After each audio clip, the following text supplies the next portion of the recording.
Hello everyone, welcome to my Duolingo evaluation. Today I'll be talking to you about the Duolingo platform, and we'll be talking about some of the principles that they integrate that are outlined in the Clark and Meyer text, and I'll also be talking about the evaluation tool that I have. So today I'll be introducing to you Duolingo.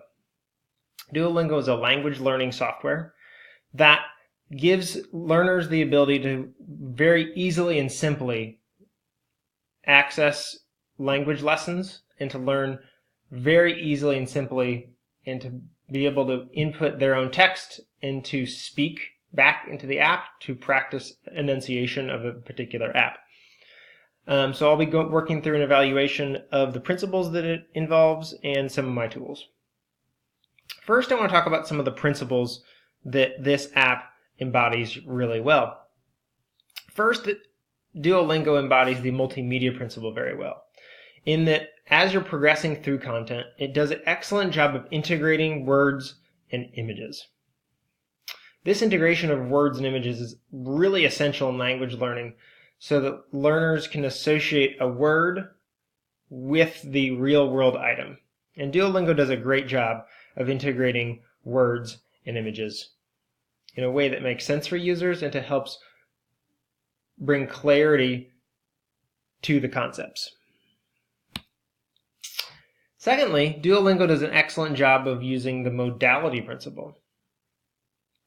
In the modality principle, it talks about presenting words as speech, not only on-screen text. And here, especially with language, when this particular page comes up that we're seeing here, the sentence in the middle is spoken primarily.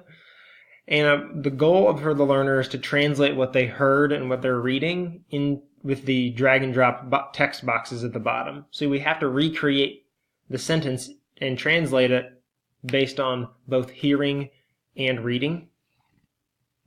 So this is a good example of the modality principle. A third principle is the segmenting principle. This is a principle where you don't want to put too much cognitive load on the learners. So by breaking up the lessons into edible chunks, you get a smoother, easier learning time for the learners so that they're not overwhelmed by the amount that they have to learn over time. For my evaluation tool of Duolingo, I used an evaluation tool by Kathy Schrock. She has a lot of excellent resources, and she has an evaluation tool specifically for the iPad app. In this evaluation tool, it breaks down the contents and components of the app. It looks at Bloom's taxonomy of learning to see how much cognitive levels this app requires of the learner and provides some really helpful resources to evaluate the app. I found this app to be very helpful. It was broken down into just one page, so it made the evaluation fairly straightforward and simple. To perform this screencast, I used Screencast-O-Matic, which I found to be easy to use. Setting it up, getting signed in, had to create an account with them, but other than that, almost no learning curve to get up and recording. And then the sharing process, very easy through the website. Because you have an account, you can share a URL, and it's very easy to share your screencast. In summary, as I think about the evaluation that I did of Duolingo and the evaluation tools, I think the takeaway is it underscores how important it is to have well thought out e-learning resources.